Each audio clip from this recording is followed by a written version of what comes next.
Welcome, welcome, welcome everyone to the final module in COM 111.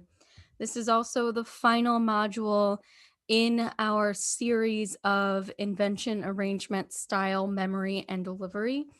And the point of this 5-week sequence was first to review some of the things that you've been working on since day one and also to polish them. So I've been giving you feedback, and your peers have been giving you feedback on your delivery this whole time.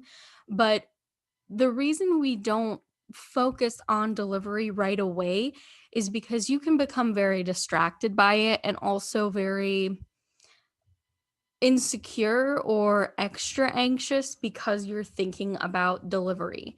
And we don't want that to be what's occupying your brain space because it is most important to express your ideas clearly. And delivery will come. It comes with practice, it comes with experience, but these two videos are going to have some pro tips, and you'll be doing some exercises this week that I think you will find to be really fun. And let's get going.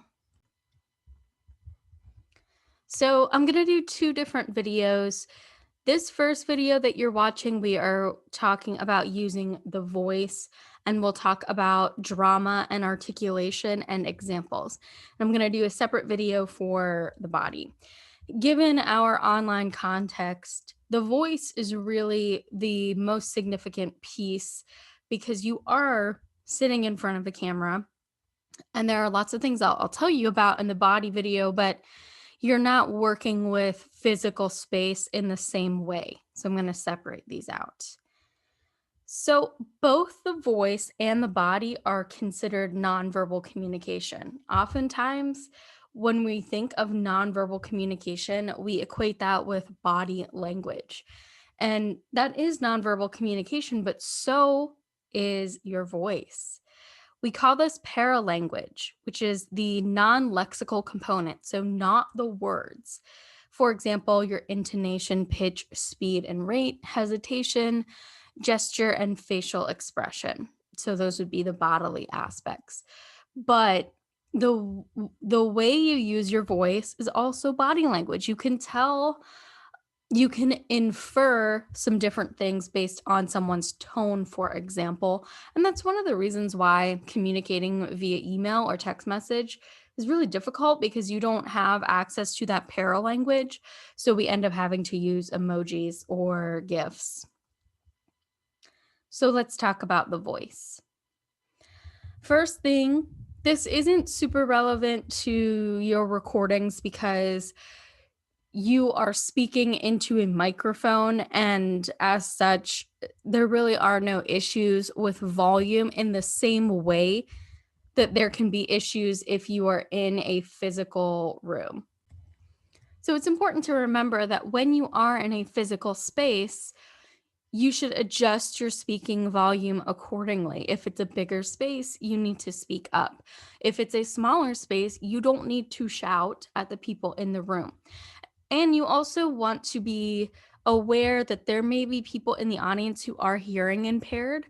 So there may be elements of your presentation where your volume's not going to make a difference, but you can add visuals that help reinforce your message when necessary.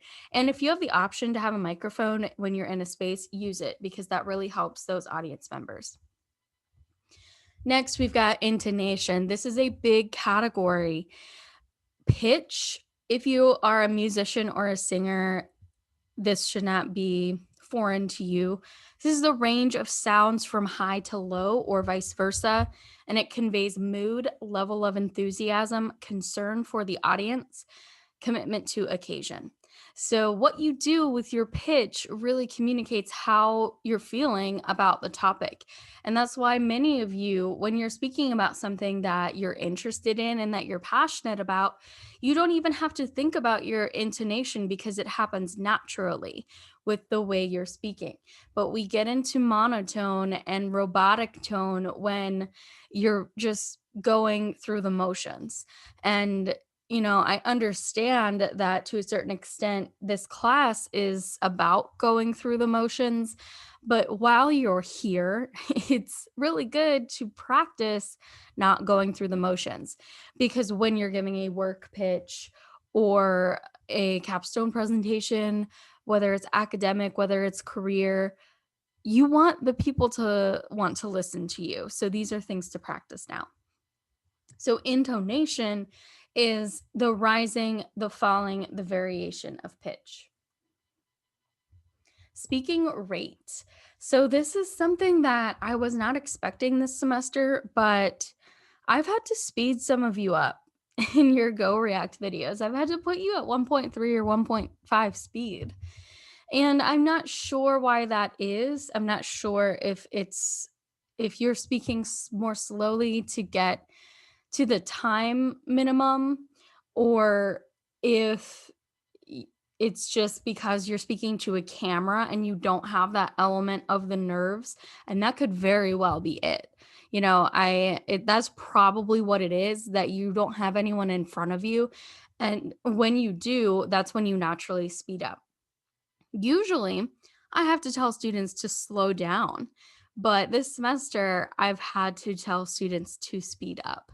And that is just an interesting phenomenon. And your audience will give you feedback on that with their facial expressions. If their eyes are wide open, it's like, wow, you are probably going really fast. If they are looking around the room and zoning out, you're probably too slow and you're probably monotone. So I want you to pause this video at this point and set your timer for 60 seconds. What you're seeing on the screen is 150 words. Go through, just read it. You don't need to worry about being extemporaneous or memorizing it or anything. Just set your timer for a minute and read this. If you finish before the 60 seconds is up, then you have been speaking too fast. But if the 60 seconds has passed and you're still reading this, then you're going too slow. So the best way to figure out what your rate is and what you need to do to improve it is to chunk things out like this with 150 words. So the average rate is 120 to 150. So you might get 120 words in the 60 seconds, and that's pretty much average. But practicing with 120 to 150 words, setting your timer for a minute and seeing where you fall. So I'm not going to pause the video right now, but please pause the video and do this exercise. Once you've completed that exercise, you can do it again with what you're seeing on the screen now. And this is an excerpt from a real student speech. And this is from their outline. And again, you can read it. Obviously, you're not going to read attention grabber, purpose statement, significance. Those are labels. You don't need to read those. But set your timer for 60 seconds and see how you're doing. So next, we want to think about strategic pauses. So that was a strategic pause, right? So you want to think about using pauses to enhance the meaning of your message. Oftentimes, you get our attention from pausing because the audience is listening and it's all sort of the same speed, the same tone, and you aren't really actively paying attention, and that's just human nature. But then you insert a pause and the audience is like, wait, where'd the sounds go? So use strategic pauses. They do enhance the meaning by providing a type of punctuation, and you can do this within a sentence. Remember that we're not working with an essay, we're working with a speech. So you can punctuate at different points in a sentence that grammatically would be one single sentence in an essay, but you're punctuating it at different moments. And maybe that's to signify a comma or a semicolon, but we're thinking in speaking terms and not in writing terms. And I think a lot of students feel like they can only take a breath after they've finished a sentence. And that's just not true. So, hopefully, the exercises with breathing and articulation this week will help reinforce this idea that you don't have to wait until the end of a sentence to take a breath. In fact, you may have to take a breath in the middle of a sentence, and that pause is fine. And it also helps listeners have a moment to contemplate what is being said, especially if it's complex or abstract or powerful. And we mentioned this before, pause instead of using filler words or empty words. And I can see a lot of you doing that in your Go React videos. So awesome. We want to strive for vocal variety. So, this is all of the elements that we discussed so far: volume, pitch, speaking rate, and pauses.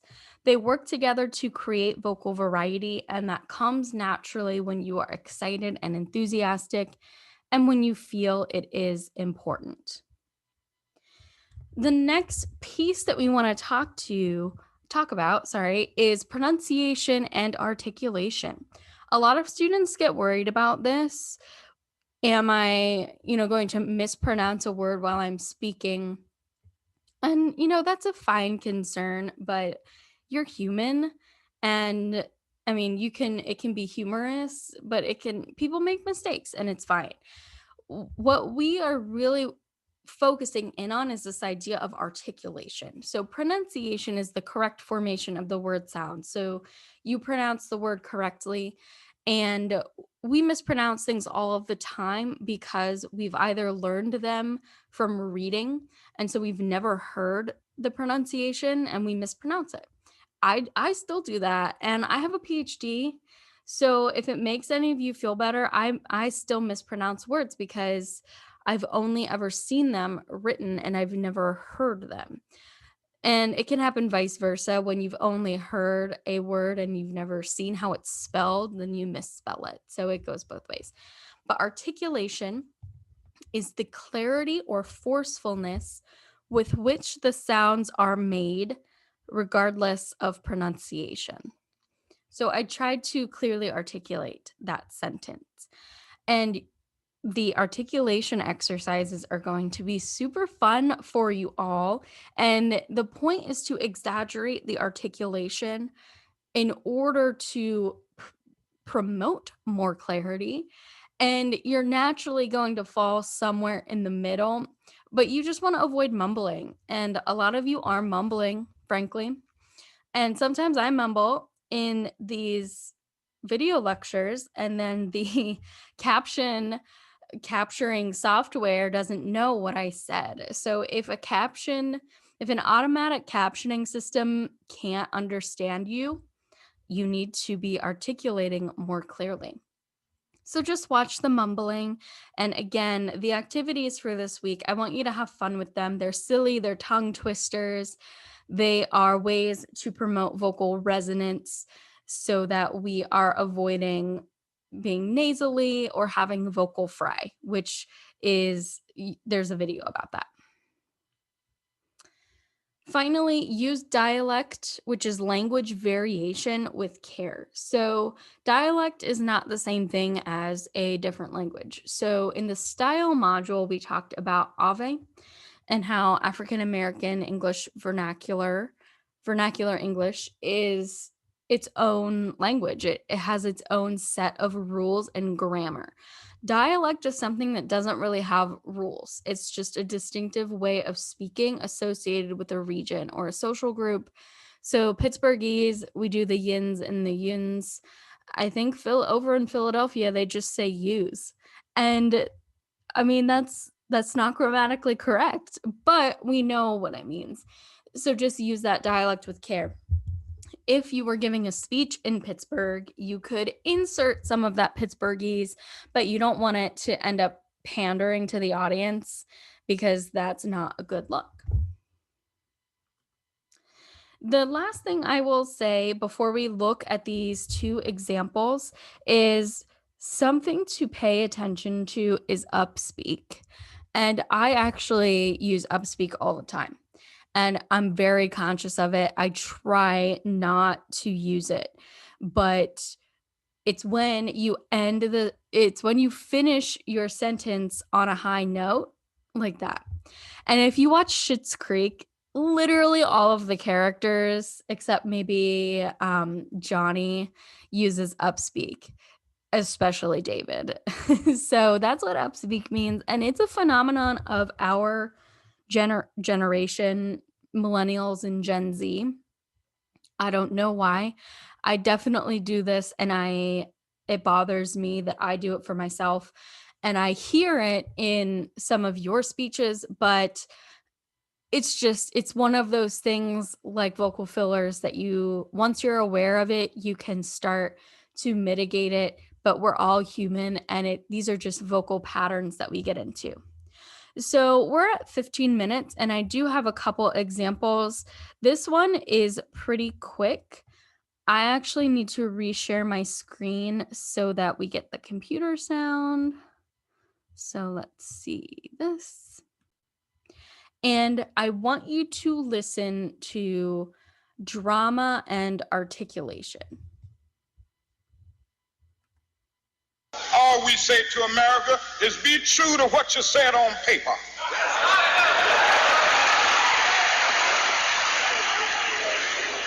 If I lived in China or even Russia or any totalitarian country, maybe I could understand some of these illegal injunctions.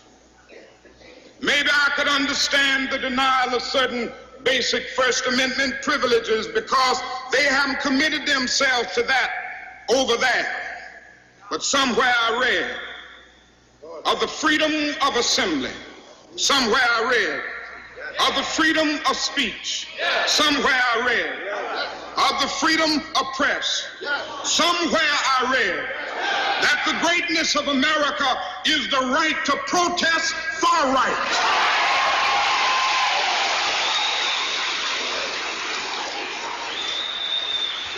And so just as I say we aren't going to let any dogs or water hoses turn us around, we aren't going to let any injunction turn us around.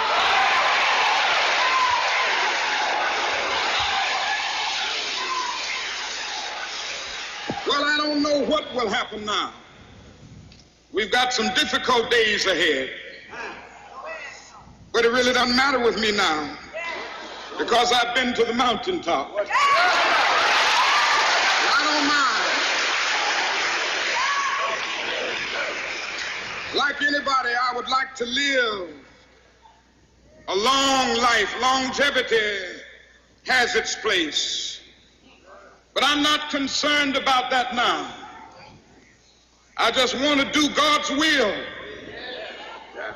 And He's allowed me to go up to the mountain. And I've looked over and I've seen the promised land. I may not get there with you, but I want you to know tonight that we as a people will get to the promised land.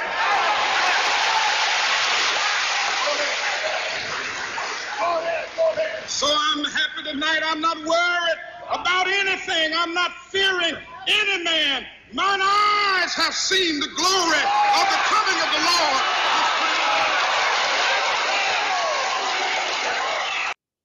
Talk about a mic drop, right?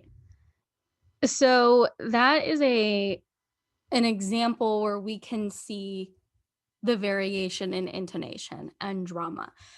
Now, obviously, this was very characteristic of Martin Luther King Jr.'s speaking style in general. He was also a reverend. And you'll notice in a religious setting, whether it's church of whatever denomination or different religions, there's a lot of singing and singing elements that are put into speaking elements, and there's a lot of blending, but it's dramatic. There's a lot of variation in the voice, and he changed his volume, he got quieter, he got louder, and that's captivating.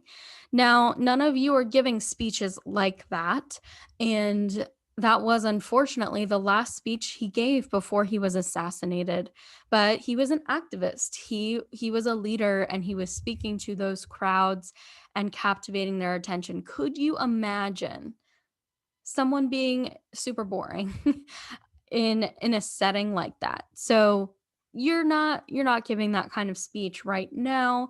One day you might, but it's a dramatization of intonation. So this next example is this one's about 4 minutes, but it is a spoken word poem, and what this is going to show you are these elements of articulation. So listening to the forcefulness of how each consonant, it's usually consonants that you pick up on that are really emphasized. So this is a really great spoken word poem, and I hope you enjoy it.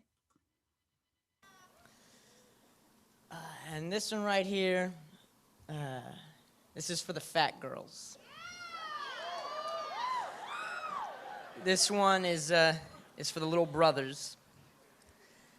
This is for the schoolyard wimps and for the childhood bullies that tormented them. For the former prom queen and for the milk crate ball players. For the nighttime cereal eaters and for the retired elderly Walmart store front door greeters. Shake the dust. This is for the benches and the people sitting upon them. For the bus drivers driving a million broken hymns. For the men who have to hold down 3 jobs simply to hold up their children. For the nighttime schoolers and for the midnight bike riders trying to fly. Shake the dust. This is for the 2-year-olds who cannot be understood because they speak half English and half God. Shake the dust. For the boys with the beautiful, beautiful sisters, shake the dust. For the girls with those brothers who are going crazy. Those gym class wallflowers. And the 12-year-olds afraid of taking public showers. For the kid who's always late to class because he forgets the combination to his lockers. For the girl who loves somebody else, shake the dust. This is for the hard men who want love, but know that it won't come. For the ones the amendments do not stand up for the ones who are forgotten, for the ones who are told to speak only when you are spoken to, and then are never spoken to. Speak every time you stand so you do not forget yourself. Do not let one moment go by that doesn't remind you that your heart beats 100,000 times a day and that there are enough gallons of blood to make every one of you oceans. Do not settle for letting these waves settle and for the dust to collect in your veins. This is for the celibate pedophile who keeps on struggling, for the poetry teachers and for the people who go on vacations alone, for the sweat that drips off of Mick Jagger's singing lips and for the shaking skirt on Tina Turner's shaking hips, for the heavens and for the hells through which Tina has lived. This is for the tired and for the dreamers. For those families that will never be like the Cleavers with perfectly made dinners and sons like Wally and the Beaver. This is for the bigots, for the sexists, for the killers, and for the big house jail sentenced cats becoming redeemers. And for the springtime that somehow seems to always show up after every single winter.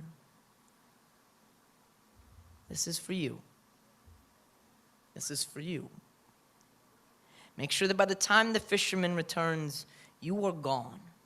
Because just like the days, I burn at both ends. And every time I write, every time I open my eyes, I'm cutting out parts of myself just to give them to you. So shake the dust and take me with you when you do, for none of this has ever been from me. All that pushes and pulls and pushes and pulls, it pushes for you. So grab this world by its clothespins and shake it out again and again and jump on top and take it for a spin. And when you hop off, shake it again. For this is yours. Make my words worth something. Make this more than just another poem that I write, more than just another night that sits heavy above us all. Walk into it. Breathe it in. Let it crash through the halls of your arms like the millions of years of millions of poets, coursing like blood, pumping and pushing, making you live, shaking the dust. So when the world knocks on your front door, clutch the knob tightly and open on up and run forward into its widespread greeting arms, your hands in front of you, fingertips trembling, though they may be.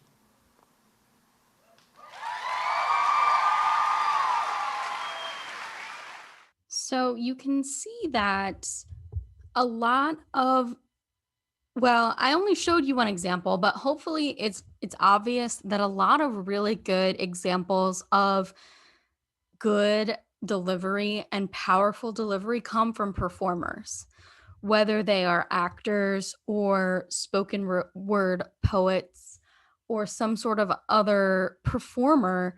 I mean, they train really hard on these aspects of pronunciation and articulation, collectively known as elocution. So I showed you Martin Luther King Jr., one of the best speakers of all time, and I showed you a performer. And that's not to necessarily say this is what you should be doing in your persuasive speech because it wouldn't really be appropriate. However, I want you all to step further out toward this than you have been. We've been working on conversational delivery, and I think you all are getting that, and that's awesome. So let's take it a step further. Let's add these elements of drama and clarity to your speaking. And that's going to make you a really captivating person to listen to and very effective as well. So, just to reiterate, we've been talking about delivery since day one with vocal fillers, with aspects of your tone and rate. But this is our time to focus in on practicing and doing different exercises with our voice. So, in the next video, I will take us through working with your body, and I promise it will be shorter.